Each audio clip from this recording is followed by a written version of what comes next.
बच्चों डिडक्शन क्या क्या मिलती हैं सेक्शन 57 में अदर सोर्सेज। तो रेमुनरेशन और commission paid to banker for realisation of dividend interest, तो वो हो जाएगा। हाउ एवर डिविडेंड वाली बात है तो वो काट दो क्योंकि अब डिविडेंड टैक्सेबल हो गया है। तो अगर आपको डिविडेंड इनकम मिली है या इंटरेस्ट इनकम मिली है और उस डिविडेंड इनकम या इंटरेस्ट इनकम पर आपने कलेक्शन के लिए कोई ब्रोकरेज कमीशन दिया है बैंक को, वो खर्चे के रूप में आपको मिल जाएगा। अगर आपने कोई भी रिपेयर मेंटेनेंस किया है ऐसी चीज पर जिसे किराए पर दिया है आपने, और वो जो किराया है अदर सोर्सेज में टैक्सेबल हो रहा है, तो रेवेन्यू नेचर की सारे एक्सपेंसेस आपको मिल जाएंगे। फैमिली पेंशन जो मिलती है उसमें 15,000 या 1/3 जो भी कम होता है वो आपको मिलती है छूट।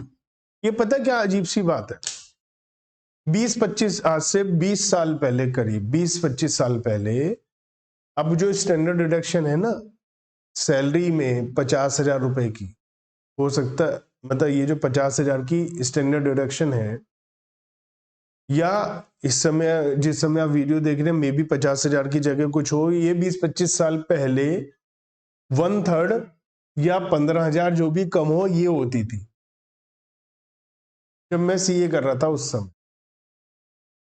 तो उस समय वहां पर वो था, तो यहाँ पर भी क्योंकि फैमिली पेंशन जो है फैमिली मेंबर को मिली है तो सैलरी इनकम नहीं है लेकिन है तो वही, तो उनके लिए भी वही छूट देती जो एज ए एम्प्लॉय को मिलती। लेकिन अब एम्प्लॉय की वो अमाउंट चेंज हो गई स्टैंडर्ड डिडक्शन की, यहाँ चेंज नहीं हुई, यहाँ पर अभी भी वही है। लेकिन जब स्टैंडर्ड डिडक्शन खत्म कर दी थी, बीच में 15-20 साल खत्म भी रही थी, उस समय भी ये मिलती थी, तो उस समय फायदा होता था। आज की डेट में कह सकते हो कि स्टैंडर्ड डिडक्शन से कम है तो नुकसान हो रहा है। इंटरेस्ट जो मिलता है एसएससी को एनहेंस कंपनसेशन पर, या फिर हमने पढ़ा था कि अगर कोई इंश्योरेंस कंपनी से लेट मिला है उस पर जो इंटरेस्ट वगैरह मिलता है उस पर 50% की छूट मिलती है, ये हम पहले भी पढ़ चुके हैं। Expenses other than expenses mention as above will be also be allowed. जो खर्चा है ये लिस्ट एंडलेस लिस्ट नहीं है कि बस यही खर्चे मिलेंगे, इसके अलावा और भी खर्चे मिलेंगे। कंडीशन क्या है, जैसा सेक्शन 37 सब सेक्शन 1 है पीजीपीपी में, वही सेक्शन यहाँ है।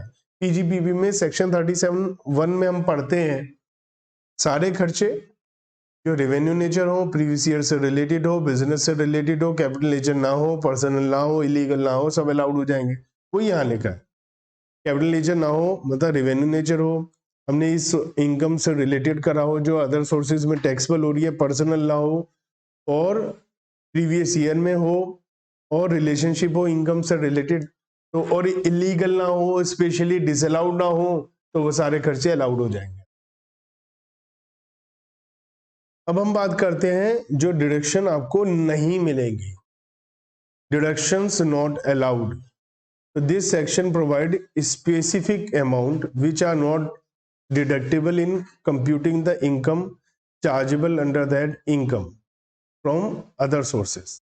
तो क्या है, पर्सनल एक्सपेंसेस आपको नहीं मिलेंगे, कोई पर्सनल एक्सपेंस है वो नहीं मिलेगा। Interest which is payable outside India on which no TDS has been deducted, आपको खर्चे में नहीं मिलेगा। आपने कोई इंटरेस्ट लोन लिया इंडिया के बाहर, इन्वेस्टमेंट करा शेयर डिवेंचर में, अब आप उस इंटरेस्ट को खर्चे में दिखा रहे हो, लेकिन आपने इंडिया के बाहर जिसको पेमेंट करी उसके लिए नॉन रेजिडेंट है अगर वो है, उसके लिए यहाँ पर तो ड्यू हो गया, टैक्सेबल होगा, लेकिन वो टैक्स देगा ही नहीं, टीडीएस आपने काटा नहीं, तो गवर्नमेंट को लॉस हुआ, उन्होंने आपका लॉस कर दिया। क्या बेटा बाहर जा रहे हो, इंडिया के बाहर किसी को पेमेंट कर रहे हो, टीडीएस नहीं काट रहे, आपको छूट नहीं मिलेगी।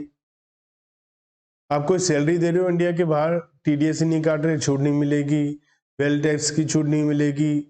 Winning from lottery race game casual income के लिए कोई भी खर्चा नहीं मिलेगा, ठीक है। This point will not apply while calculating income earn from activity of owning and maintaining day sources, क्योंकि रेस जो हॉर्स रेस है उसमें पैसा लगाना अलग बात है, वो तो जुआ हो गया।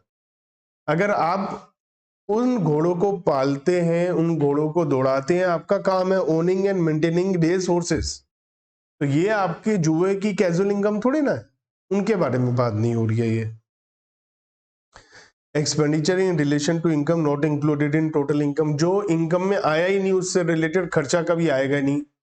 जैसे agriculture income in India exempt है, आप ये नहीं कह सकते इस पर खर्चा तो लिखो भैया, जब इनकम ही फ्री है तो खर्चा भी नहीं आएगा। Any expenditure in respect of which a payment is made to a related person to the extent same is considered excessive or unreasonable by assessing officer having regard to FMV and disallowance of payment or aggregate payment of exceeding 10,000। अगर आप 10,000 से ज़्यादा ऊपर का payment करते हैं और आप कैश में पेमेंट करते हैं तो आपको छूट नहीं मिलेगी। अगर आप किसी रिलेटेड को पेमेंट करते हैं एक्स्ट्रा तो छूट नहीं मिलेगी।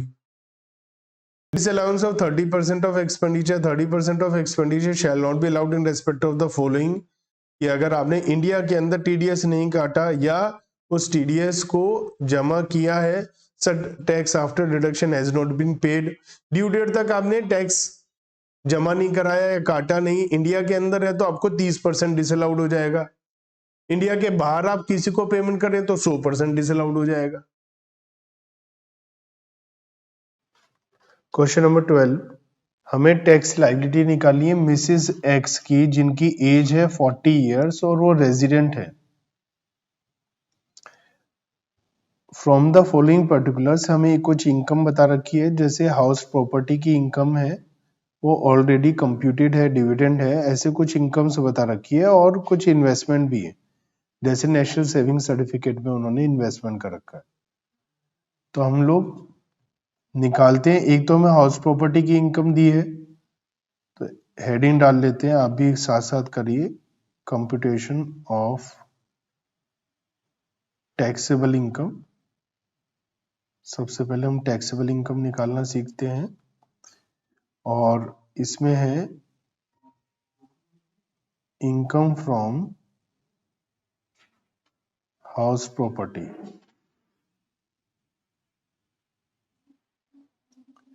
तो हाउस प्रॉपर्टी के अंदर हमें कंप्यूटेड इनकम दे रखी है, इसका मतलब सेक्शन 24 की डिडक्शन दी जा चुकी है, जैसे इंटरेस्ट होता है फ्रॉम इंटरेस्ट ऑन लोन वगैरह, ये सब ऑलरेडी हो चुका है, इसका मतलब ये है। तो इनकम फ्रॉम हाउस प्रॉपर्टी सीधा दे रखा है तो ये कैलकुलेटेड है, ऑलरेडी कैलकुलेटेड है।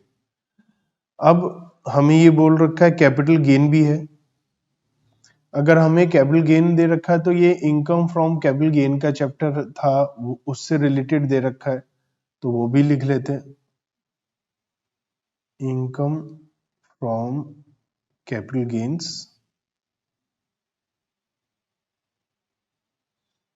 और इनकम फ्रॉम कैपिटल गेन में केवल यही है एक लॉन्ग टर्म कैपिटल गेन 1,20,000। बाकी अदर सोर्सेस से मिली इसमें है, क्योंकि चैप्टर भी हम यही पढ़ रहे हैं, अदर सोर्सेस। तो यहाँ पर डिविडेंड मिला है यूटीआई से, तो डिविडेंड हमारा टैक्सेबल होता है, हमें पता है कि डिविडेंड टैक्सेबल होता है, तो वो टैक्सेबल कर देते हैं। Dividend from UTI 35,000।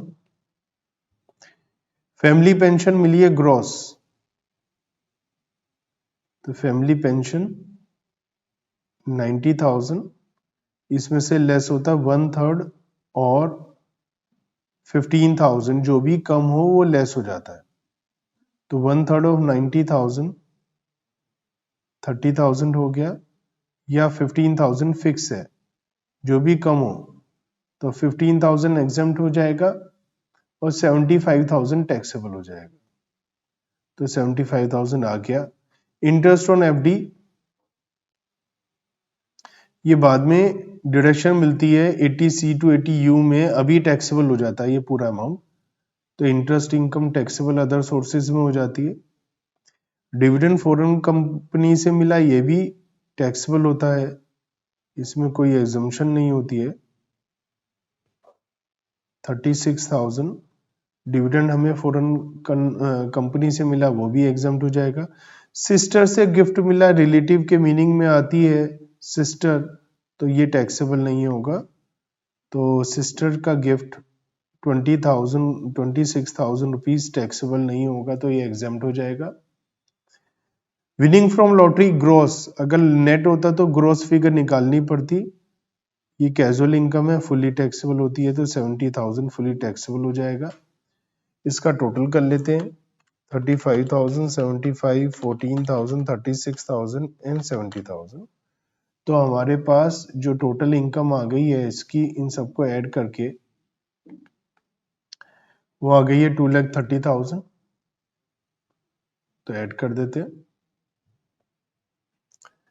तो ऐड करने के बाद में हमारा आ गया 4,05,000। इसमें से लेस करते हैं, ये है हमारी ग्रॉस टोटल इनकम, जिसे हम GTI भी बोल देते हैं, इसे हम ग्रॉस टोटल इनकम बोल देते हैं। इसमें से लेस करते हैं deductions under section 80C to 80U। अभी हमने मेनली डिडक्शन केवल 80C की ही पढ़ी है, और उसके अलावा हमने और कोई डिडक्शन नहीं पढ़ी है। नेशनल सेविंग सर्टिफिकेट पर तो 80C की डिडक्शन हमें मिल ही जाती है। 35,000 रुपीज, जितना 1,50,000 रुपए तक की डिडक्शन मिलती है हमें सेक्शन 80C में। ठीक है, तो ये 35,000 रुपीज की डिडक्शन मिल जाएगी, तो हमारे लिए टैक्सेबल इनकम आ जाएगी 4,05,000 माइनस 35,000, 3,70,000। और 3,70,000 रुपए तक की इनकम पर हमें जो यहाँ पर टैक्सेबल करना है, पता है 2,50,000 रुपए तक की हमारी डिडक्शन मिल जाती है, और कैजुअल इनकम भी है, यहाँ पर लॉटरी इनकम है। तो एक लॉटरी इनकम पर जो टैक्स होता है वो 30% के हिसाब से फ्लैट टैक्स लगता है। 115BB में। तो हमारे पास जो लॉटरी इनकम है वो है 70,000 रुपए की। तो 70,000 पे 30% का हमारा सीधा सीधा 21,000 रुपए का टैक्स पड़ गया।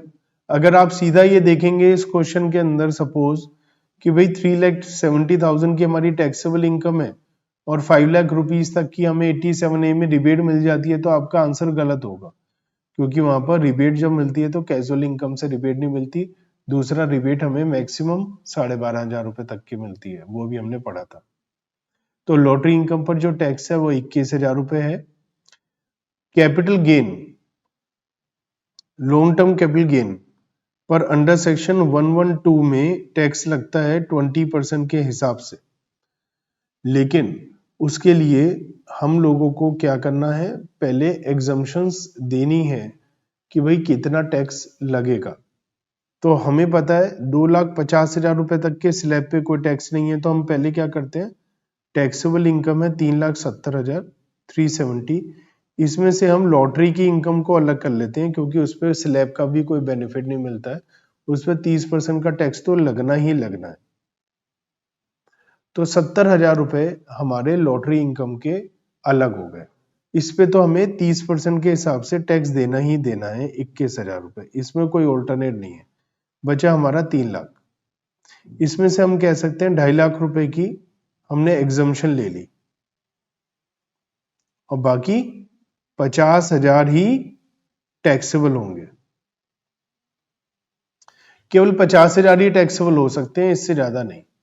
अब जब हमें पता है कि हमारे पास जो इनकम है वो ये 55,000 है, 55,000 रुपए की इनकम, और ये 2,30,000 की इनकम, 35,000 ये छोड़ने के बाद टोटल 370 आया था, जिसमें से हमने सारी कैलकुलेशन कर ली, केवल 50,000 बचा है।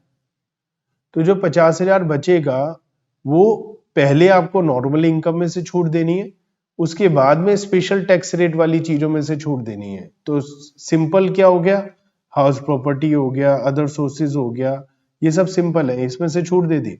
जो बचा है वो एज्यूम करेंगे कि वो लॉन्ग टर्म कैपिटल गेन बचा हुआ है, और लॉन्ग टर्म कैपिटल गेन हमारा 20% के हिसाब से टैक्सेबल होता है अंडर सेक्शन 112। तो हमारा जो बचा हुआ है 50,000, ये 20% के हिसाब से टैक्सेबल हो जाएगा, तो ये टैक्सेबल अमाउंट हो जाएगी 10,000। तो टोटल हमारा जो टैक्स है वो कितना आया, 31,000। अब इस 31,000 में से हम लोग छूट दे सकते हैं ज्यादा से ज्यादा कितनी, रिबेट अंडर सेक्शन 87A। तो 87A की रिबेट मिल सकती है हमें ज्यादा से ज्यादा, कितनी मिल सकती है उसके लिए मैं आपको एक बार 87A के बारे में बताता हूं और कुछ कैजुअल इनकम के बारे में भी बताता हूं। तो 87A हमें अलाउ होती है, कंडीशन क्या है, इंडिविजुअल को अलाउ होगी, और दूसरी कंडीशन क्या है, taxable income up to 5 lakh है तो मिलेगी। तीसरी कंडीशन क्या है, मैक्सिमम अप टू 12,500 मिलेगी without health and education cess, बिना हेल्थ एंड एजुकेशन सेस किए। टैक्स वैल्यू, टैक्स पर टैक्स 12,500 तक है उस पर मिलेगी। और चौथी कंडीशन है, will not be allowed against tax on tax under section 112A, जो हमने पढ़ा था long term capital gain on transfer of shares, जहां पर इंडेक्सेशन अलाउ नहीं होता और 1 लाख रुपए तक की इनकम पर टैक्स नहीं लगता है, वहां पर भी आपको नहीं मिलेगा, अदरवाइज मिल जाएगा। तो यहाँ पर हमारा जो टैक्स आ रहा है वो आ रहा है 31,000, तो रिबेट मिलेगा 12,500 या 31,000, विच एवरेज लेस। तो यहाँ पर हमारा 12,500 रुपए की छूट मिल जाएगी। 31,000 माइनस 12,500, 18,500 हमारा टैक्सेबल आ जाएगा इनकम, प्लस इसमें सेस ऐड हो जाएगा, तो सेस है 4%, तो 740 का सेस ऐड हो जाएगा इसमें, और ऐड होकर आ जाएगा 19,240 टैक्स पेबल। इसमें से जितना टीडीएस कटा होगा, क्योंकि कैजुअल इनकम और लॉटरी इनकम पर टीडीएस कटता ही कटता है, तो जितना टीडीएस कटा होगा वो माइनस हो जाएगा, बाकी अमाउंट टैक्सेबल हो जाएगी। चलिए बच्चों करते हैं क्वेश्चन नंबर 13, आप भी साथ साथ करिएगा मेरे। मिस्टर ए है, डीलर हैं शेयर्स में और इन्हें फ्री में कुछ चीजें मिली है ड्यूरिंग द ईयर अपने फ्रेंड मिस्टर बी से। तो अपने फ्रेंड से कुछ चीजें इन्हें फ्री में मिली है, तो हमें बताना है कि इनकम कितनी है अदर सोर्सेज में और कैपिटल गेन में। तो computation of income of mister A. तो मिस्टर ए की इनकम देख रहे हैं हम कितनी है, अदर सोर्सेज की पूछी है और हमसे पूछी है कैपिटल गेन की इनकम कितनी होगी। तो हम पहले बात करते हैं अदर सोर्सेज कैपिटल गेन, उसके लिए हम जगह छोड़ देते हैं, और अदर सोर्सेस। तो क्वेश्चन में लिखा है कि कैश गिफ्ट मिला इन्हें एनिवर्सरी पर, तो कैश गिफ्ट 50,000 रुपए हमारे पास लिमिट होती है, और उसके ऊपर होते ही पूरा अमाउंट टैक्सेबल हो जाता है, तो ये टैक्सेबल हो गया। बुलियन मिले हैं, बुलियन हमारी कैपिटल एसेट की मीनिंग में आते हैं, फेयर मार्केट वैल्यू 60,000 है, 50,000 से ज्यादा होने की वजह से ये भी टैक्सेबल हो गए। प्लॉट ऑफ लैंड इन्हें मिला है, स्टैम्प ड्यूटी वैल्यू है 5 लाख रुपए, तो ये 50,000 से ज्यादा होने की वजह से ये भी आ जाएगा अदर सोर्सेस में, प्लॉट गिफ्ट में मिला है तो ये भी इनकम में ऐड हो जाएगा, 5 लाख की इनकम आ जाएगी, टैक्सेबल हो जाएगी। मिस्टर ए ने परचेज किया अपने फ्रेंड से जो डीलर है शेयर्स में, ठीक है, 1,000 शेयर खरीदे हैं 400 रुपए के हिसाब से, फेयर मार्केट वैल्यू 600 रुपए थी, और बाद में इसको बेच भी दिया है इन्होंने।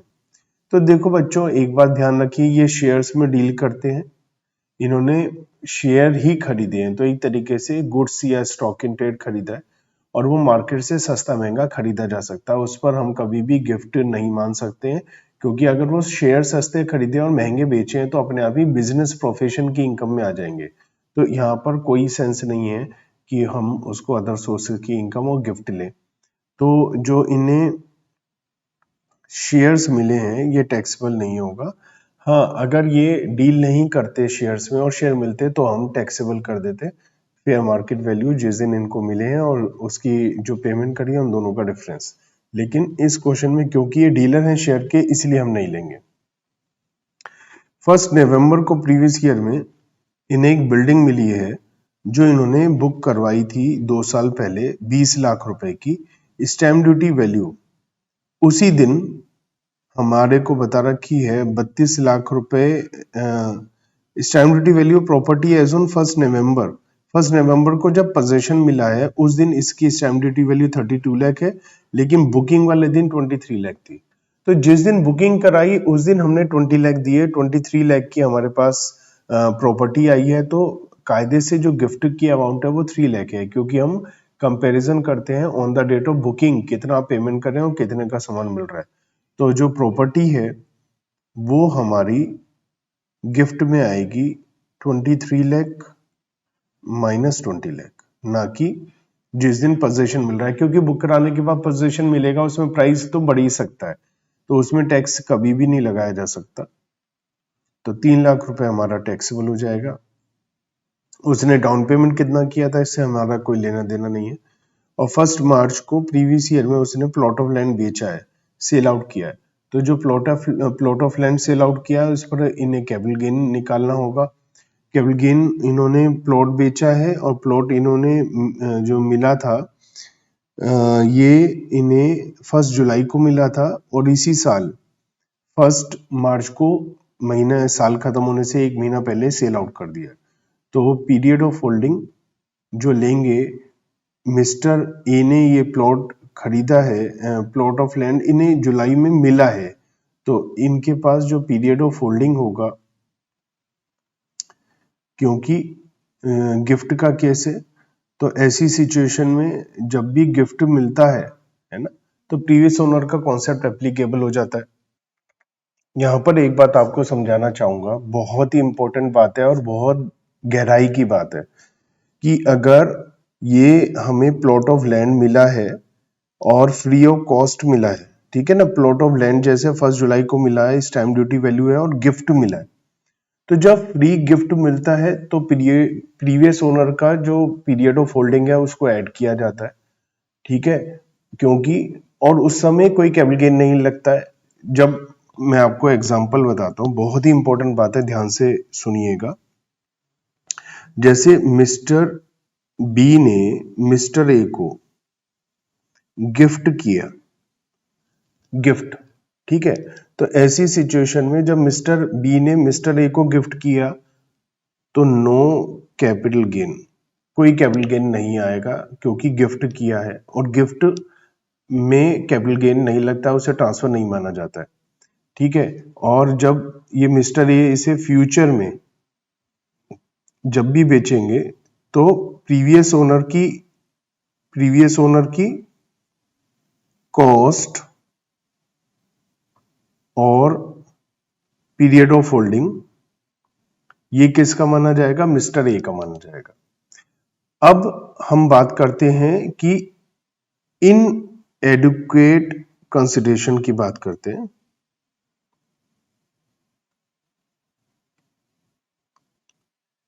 अगर इन एडुकेट कंसिडरेशन में ट्रांसफर किया है मिस्टर बी ने मिस्टर ए को, तो ऐसी सिचुएशन में कैपिटल गेन निकाला जाता है।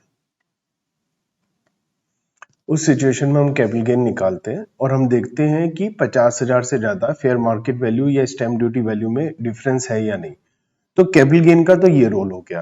अब हम गिफ्ट की बात करते हैं।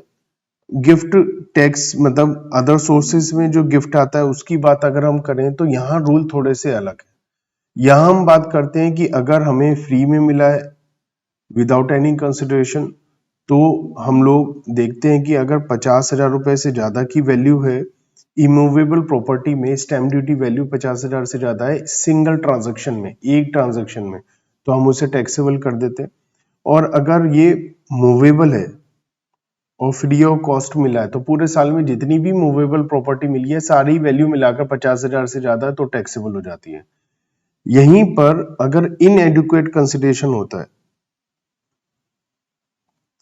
तो इनएडुकेट कंसिडरेशन में गिफ्ट इमूवेबल प्रॉपर्टी के लिए दो पॉइंट है। एक तो 50,000 से ज्यादा का डिफरेंस होना चाहिए और जो selling price fair market value है जैसे स्टैम्प ड्यूटी वैल्यू है और एग्रीड जो प्राइस है उसमें 10% का डिफरेंस भी होना चाहिए। दोनों कंडीशन सेटिस्फाई होंगी तो ही गिफ्ट में टैक्सेबल होगा। तो हमें दो सिचुएशन देखनी है, कैपिटल गेन और गिफ्ट। तो यहां पर जैसे थर्ड पॉइंट है, थर्ड पॉइंट में लिखा है कि एक प्लॉट ऑफ लैंड है जो 1 जुलाई को प्रीवियस ईयर में जिसकी स्टैम्प ड्यूटी वैल्यू 5 लाख रुपए की थी, जो मिस्टर बी ने साल के शुरू में ही खरीदा था वो फ्री में दे दिया। तो क्योंकि स्टैम्प ड्यूटी वैल्यू 50,000 से ज्यादा है तो ये टैक्सेबल हो गया गिफ्ट के तौर पर। लेकिन ये कैपिटल गेन नहीं लगा मिस्टर बी के लिए क्योंकि वो ट्रांसफर माना ही नहीं जाता है। लेकिन जब ये लैंड बेचा गया, मिस्टर ए ने जब ये लैंड को बेचा तो वहां पर प्रीवियस ओनर का कॉन्सेप्ट लगेगा क्योंकि पहले ट्रांसफर नहीं माना गया था। तो पीरियड ऑफ होल्डिंग ये स्टार्ट होगी 1 अप्रैल से, लेकिन वो भी 1 अप्रैल करंट ईयर में ही था, प्रीवियस ईयर में ही था। और जो सेल आउट किया है वो भी 1 मार्च को ही सेल आउट किया है। तो लेस देन 1 ईयर होने की वजह से ये शॉर्ट टर्म हो गया। फुल वैल्यू ऑफ कंसिडरेशन इन्होंने जो सेल आउट किया है वो 7 लाख रुपए में किया है और cost of acquisition previous owner की कॉस्ट मानी जाएगी। प्रीवियस ओनर ने कितने में खरीदा था, यहां पर देखा जाए अगर हमें कि प्रीवियस ओनर ने कितने में खरीदा था तो ये हमें नहीं बता रखा है। तो हम मानते हैं कि 1 जुलाई और 1 अप्रैल में बहुत ज्यादा फर्क नहीं रहा होगा। तो मैं प्रीवियस ओनर की जो कॉस्टिंग है वो 5 लाख ही मान लेता हूं क्योंकि क्वेश्चन में क्लियर कट कुछ बता नहीं रखा है। और मेरा शॉर्ट टर्म कैपिटल गेन आ जाएगा 2 लाख रुपए। अब ये 2 लाख रुपए कैपिटल गेन की इनकम है और अदर सोर्सेस की इनकम हो गई 75,000, 60,000, 5 लाख एंड 3 लाख। तो 9,35,000 मेरी अदर सोर्सेज की इनकम हो गई और अगर मैं दोनों को ऐड कर दूं तो मेरी 11,35,000 रुपीज की इनकम आ गई दोनों हेड की मिलाकर। तो यही क्वेश्चन में पूछा गया था कि इनकम बताइए अदर सोर्सेज में कितनी है और कैपिटल गेन में कितनी इनकम आ रही है। क्वेश्चन नंबर 14 करते हैं बच्चों। और आप हो सके तो आप मेरी वीडियो देखने से पहले यहाँ तक पहुंचे हैं तो आपको चैप्टर के बारे में पूरा ज्ञान तो है ही। आप मेरे से पहले कर लें, कोई डाउट है तो ही आप इसको देखें या आंसर चेक करने के लिए करें। तो इनकम फ्रॉम अदर सोर्सेस की बात करें तो डायरेक्टर फीस 2,000 रुपीज, मैं शॉर्टकट में लिख रहा हूँ ताकि टाइम आपका भी कम लगे। डायरेक्टर फीस 2,000 अदर सोर्सेज में टैक्सेबल होती है। Agriculture income in India exempt होती है और agriculture income in outside India taxable होती है। तो एग्रीकल्चर इनकम आउटसाइड इंडिया होने की वजह से ये टैक्सेबल हो गई, पाकिस्तान में टैक्सेबल इनकम है तो टैक्सेबल हो गई 5,000 रुपीज। अब हमारा जो नेक्स्ट है वो है ground rent. Ground rent taxable होता है अदर सोर्सेज में। अगर हाउस प्रॉपर्टी की इनकम होती है तो वो हाउस प्रॉपर्टी के चैप्टर में टैक्सेबल होता है। ग्राउंड रेंट फ्री टैक्सेबल हो जाता है अदर सोर्सेज में। Interest from postal saving account is exempt under section 10 up to ₹3,500। तो ये फ्री हो जाएगा। तो ये interest on post office saving account, post office saving account हमारा एग्जाम्प्ट है, ये कुछ नहीं आएगा। फिफ्थ पॉइंट है इंटरेस्ट ऑन डिपॉजिट है, ये टैक्सेबल हो जाएगा 500 का। डिविडेंड टैक्सेबल होता है, इंडियन कंपनी या फॉरेन कंपनी दोनों का ही डिविडेंड हमारा टैक्सेबल हो गया 700। Rent from subletting of house, तो rent from subletting of house taxable नहीं होता है, profit from subletting of house taxable होता है। तो प्रॉफिट कितना है, रेंट जो मिला हमें दोबारा किराए पर देने से 26,250, इसमें से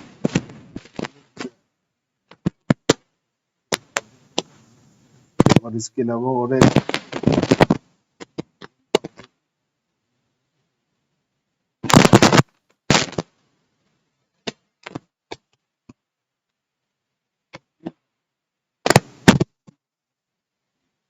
प्रॉफिट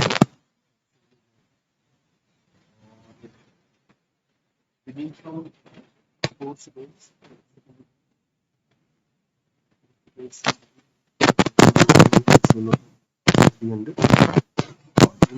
सिक्योरिटी।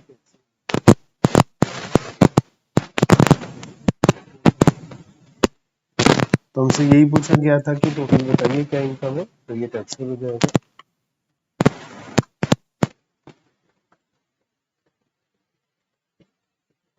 टोटल आ गया है 47,000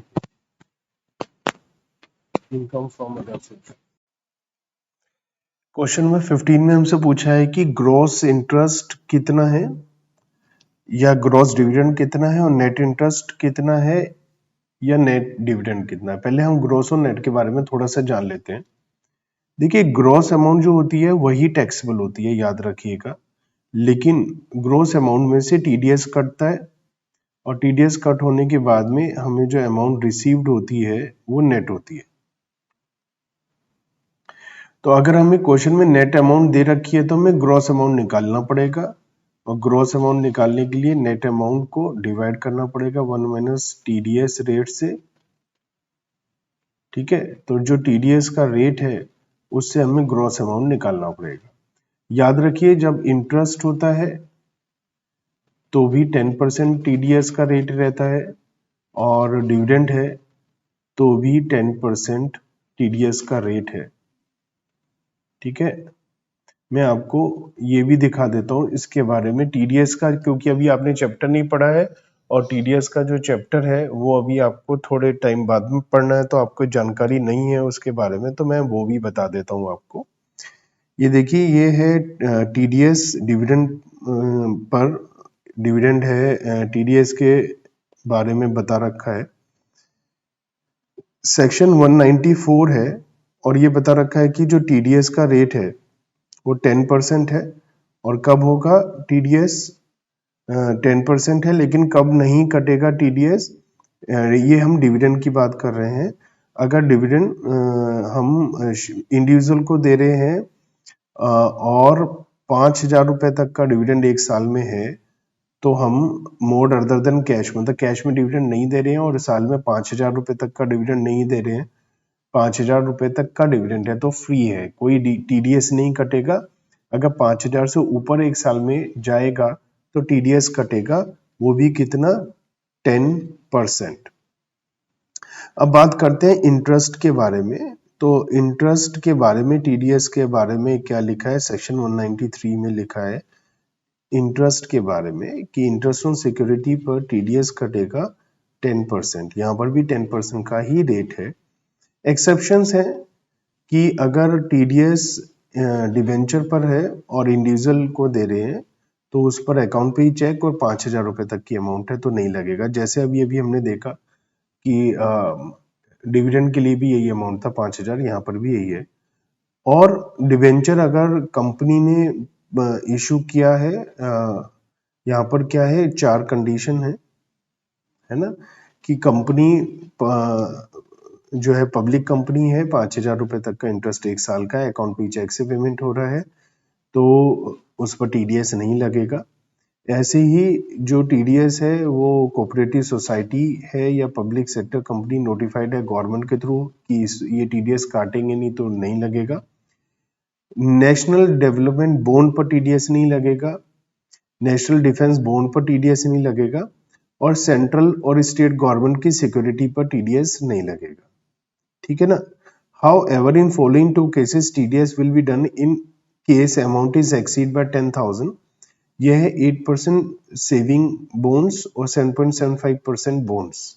no TDS shall be done on interest paid on any listed security by company held in dematerialized form, demat form में अगर लिस्टेड सिक्योरिटी है तो उस पर भी टीडीएस नहीं लगेगा।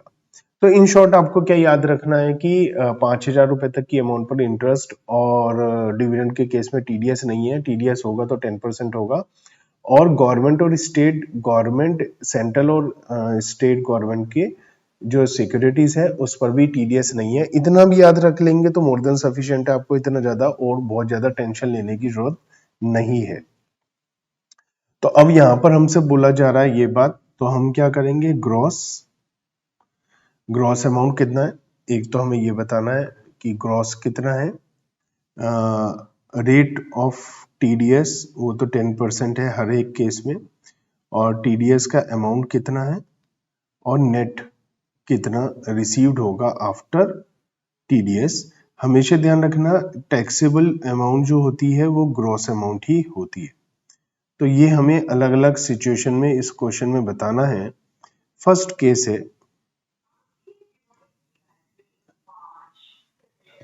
तो जो फर्स्ट केस है उसमें क्या होगा वो देख लेते। 10% बोन्स है industrial development bank of India के 3,20,000। तो जब हमें अमाउंट रिसीव्ड के बारे में नहीं दिया, तो जो अमाउंट हमें ऑलरेडी दे रखी है इस पर 10% ग्रॉस ही है, तो 3,20,000 का 10% कितना हो गया 32,000, तो ये ग्रॉस अमाउंट है। इसके ऊपर 10% टीडीएस लगेगा 3,200।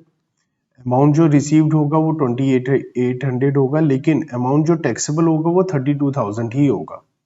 सेकंड, हमें 10% डिवेंचर दे रखे हैं, और ये जो है 134,400 के हमने 96 के हिसाब से खरीदे, तो जो इसकी फेस वैल्यू हो जाएगी वो हो जाएगी 134,400 डिवाइड बाय 96 इंटू 100,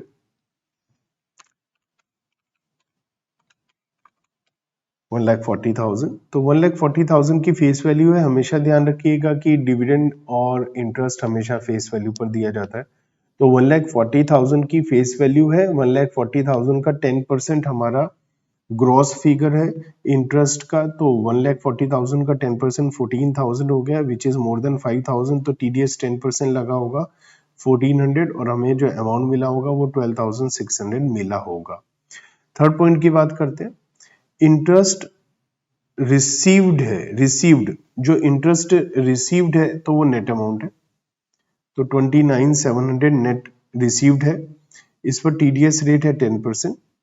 तो मैंने आपको जो बताया कैसे निकालेंगे ग्रॉस फिगर, ग्रॉस अमाउंट कैसे निकालेंगे, amount received divide by 1 minus TDS rate upon 100, तो 29,700 डिवाइड बाय 90%, तो ये 33,000 आ जाएगा ग्रॉस फिगर अमाउंट। तो 33,000 ग्रॉस है, और इसके ऊपर 10% 3,300 का हमारा टीडीएस का अमाउंट लगा होगा। तो जहां नेट अमाउंट दिया है वहां पर हम ग्रॉस अमाउंट निकाल लेंगे, ठीक है। ये हमने इस पॉइंट से रिलेटेड कैलकुलेट किया था।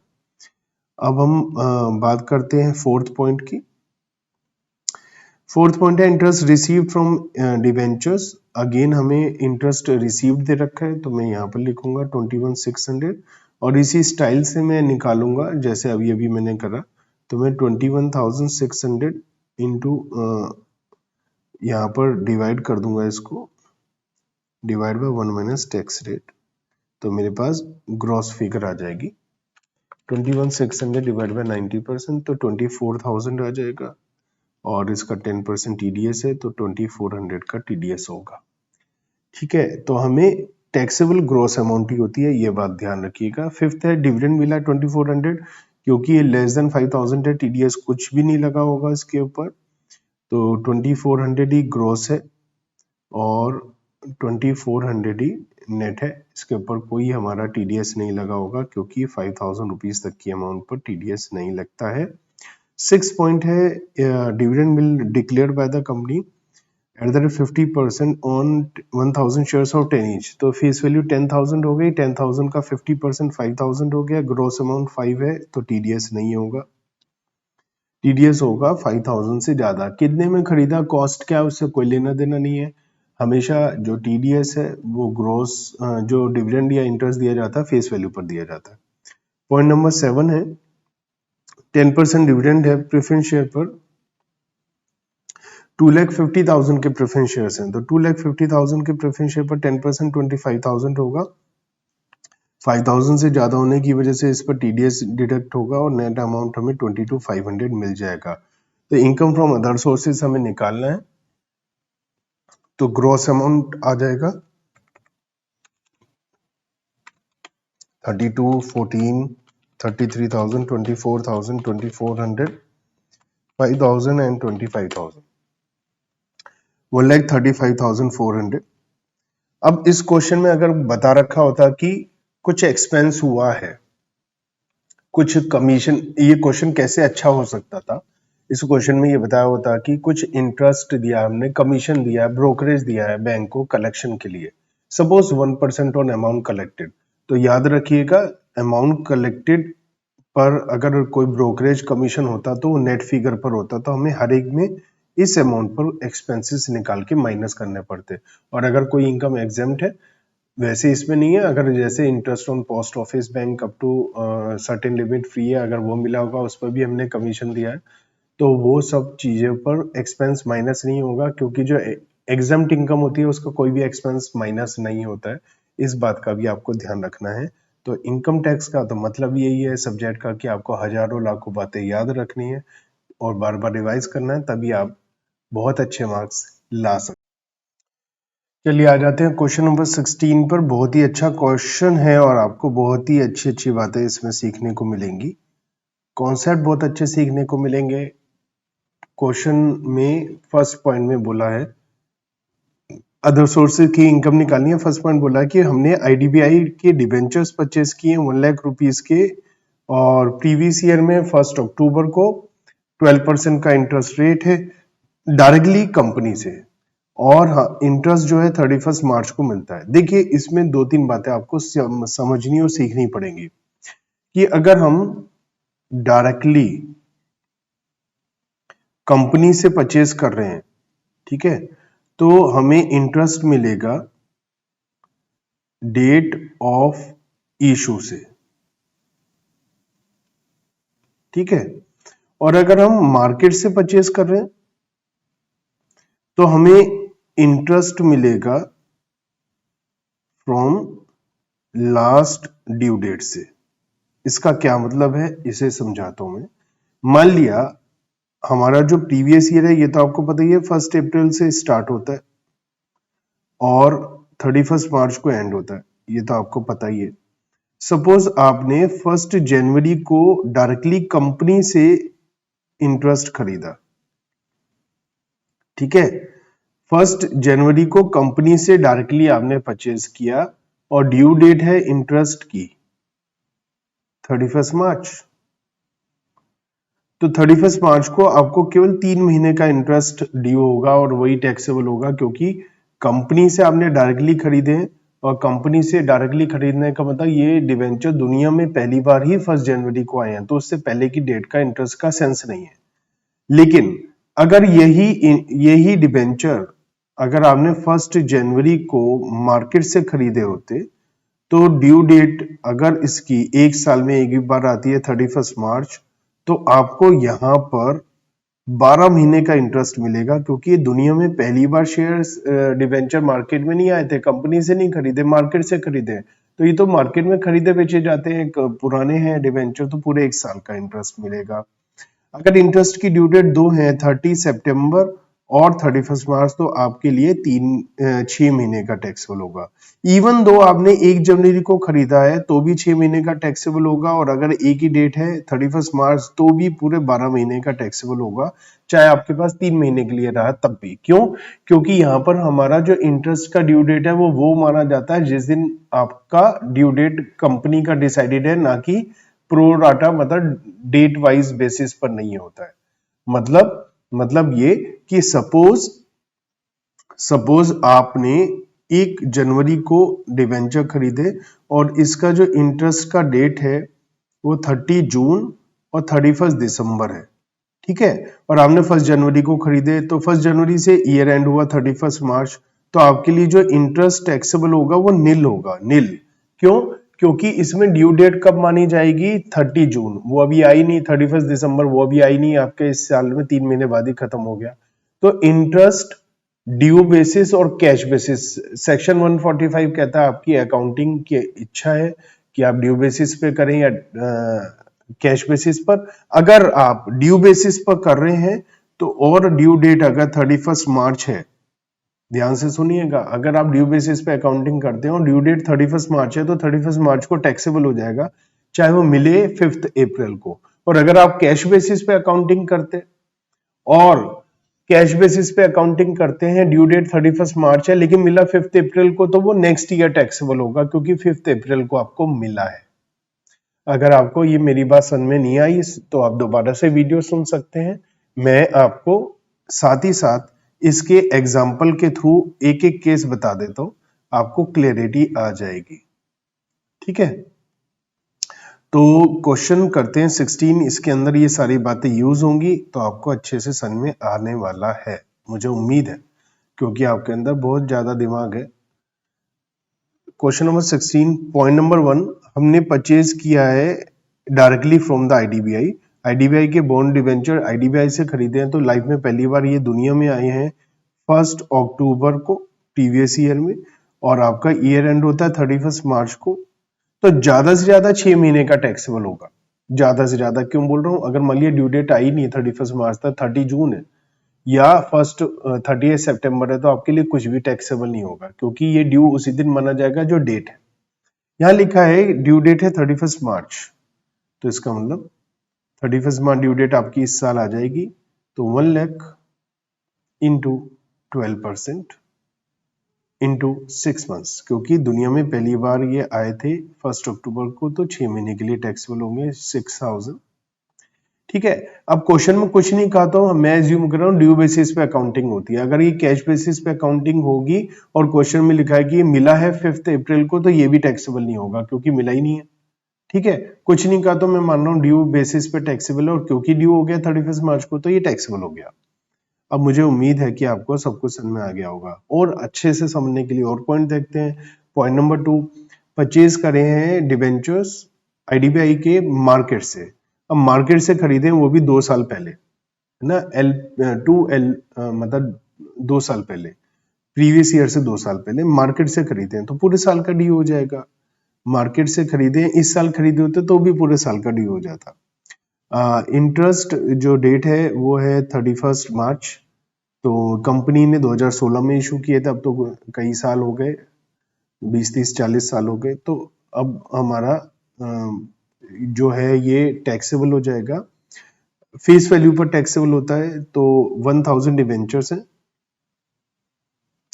एक डिवेंचर 1000 रुपीज का डिवेंचर है, और हमने 100 डिवेंचर खरीदे 1 लाख के हो गए, और इसके ऊपर 12% है, पूरे फुल ईयर का टैक्सेबल हो जाएगा 12,000 रुपीज। थर्ड, परचेज किए हमने 14% डिवेंचर से, ब्रोकर के थ्रू खरीदे नवंबर में, और जो डेट है वो है 30 जून और 31 दिसंबर। तो देखो हमने खरीदे हैं 30 नवंबर, इसके बाद 2 ड्यू डेट आएंगी, एक आएगी 31 दिसंबर हमारी इसी प्रीवियस ईयर में, 6 महीने का टैक्सेबल हो जाएगा क्योंकि मार्केट से खरीदे हैं तो कंपनी ने तो पहली बार इशू नहीं करे। अगर कंपनी से डायरेक्टली खरीदे होते तो 1 महीने का इंटरेस्ट मिलता 30 नवंबर से 31 दिसंबर। मार्केट से खरीदे तो ये पुराने होंगे, सब लोग एक दूसरे को बेचेंगे, तो इंटरेस्ट उसको मिलता है जिसके पास उस दिन होता है डिवेंचर, तो मुझे 6 महीने का इंटरेस्ट मिल जाएगा। और फिर उसके बाद नेक्स्ट इंटरेस्ट मिलेगा 30 जून पर, जो नेक्स्ट ईयर में जा रहा है, इस साल है नहीं, तो मेरे को इस साल 6 महीने के लिए टैक्सेबल देना होगा। 1000 खरीदे हैं और फेस वैल्यू 100 रुपए की मान लेते, 100 खरीदे, 100 खरीदे हमने और फेस वैल्यू हमारी 100 है, तो 10,000 रुपीज के हो गए, 14% है, और 6 मंथ्स का इंटरेस्ट हो गया 700 रुपीज। 4th पॉइंट, कुछ लोगों को ये होता है सर आपने कहा था कि टीडीएस नहीं लगेगा, मैंने कहा था अभी भी टीडीएस नहीं है, लेकिन मैंने ये थोड़ी ना कहा था वो एग्जाम्प्ट है। टीडीएस नहीं लगना अलग बात होता है और टैक्सेबल होना अलग बात होता है। अब ये है कि इंटरेस्ट और डिविडेंड पे 5,000 रुपए तक पर टीडीएस नहीं है, लेकिन वो टैक्सेबल तो होता है, टीडीएस नहीं होने के बाद भी टैक्सेबल होता है। हमने डिवेंचर खरीदे हैं कंपनी से डायरेक्टली, तो इसका मतलब अब हमारा 31 अक्टूबर से ही इंटरेस्ट मिलना शुरू होगा, और 31 अक्टूबर से पहली बार 31 दिसंबर को मिलेगा 2 महीने का, उसके बाद अगले साल मिलेगा, वो तो इस साल में अगले साल में टैक्सेबल होगा। तो हमने 100 डिवेंचर्स खरीदे हैं, 100 रुपीज वाले तो 10,000 के खरीदे हैं, 12% 2 मंथ्स का टैक्सेबल हो जाएगा 200 rupees. 5th point, purchase 1000 shares of rupees 10 each, तो फेस वैल्यू है 10 और ये है 10,000, तो रुपीज 10,000 के हमारे पास फेस वैल्यू वाले हो गए। कितने में खरीदे उससे कोई लेना देना नहीं है, हमने जून में खरीदे हैं और कंपनी ने डिविडेंड दिया है सितंबर में इस प्रीवियस ईयर में, तो 20%, 10,000 का 20% 2,000 रुपीज, ये डिविडेंड टैक्सेबल हो जाएगा, हमेशा फेस वैल्यू पर होता है। और ये टोटल अमाउंट हमारी जो इस क्वेश्चन में टैक्सेबल हो जाएगी 20,900। अगर क्वेश्चन में बता रखा है कि कुछ एक्सपेंस करें हमने इसको कलेक्ट करने के लिए, तो वो एक्सपेंस हमारा माइनस हो जाएगा। उम्मीद है कि इनकम फ्रॉम अदर सोर्सेज आपको अच्छे से समझ में आया होगा। और बच्चों अगर आपको ये अच्छे से समझ में आया है तो आप मुझे जरूर जरूर जरूर जो वीडियो आप देख रहे हैं उसमें अगर आपके पास कमेंट करने का ऑप्शन है तो कमेंट करके बताइए आपको कैसा लगा। कुछ और रिक्वायरमेंट है तो भी मुझे बताइए, क्योंकि मैं आपके लिए दिन रात वीडियो बनाता रहता हूँ, आपको हेल्प मिल पाए, आपकी स्टडी अच्छी हो पाए। आप चाहे एग्जाम को क्लियर करने के लिए पढ़ रहे हैं या आप खुद अपनी लॉयर हैं, सीए हैं, प्रैक्टिस करते हैं, तो आपके लिए भी ये हेल्पफुल है, मुझे पता है। तो आप मुझे ज़रूर बताइए। आप अगर अच्छे अच्छे कमेंट लिखेंगे तो मुझे भी अच्छा लगेगा, क्योंकि हज़ारों वीडियो बना चुका हूँ और हज़ारों लाखों वीडियो बनानी है, तो थोड़ा मोटिवेशन तो मुझे भी चाहिए।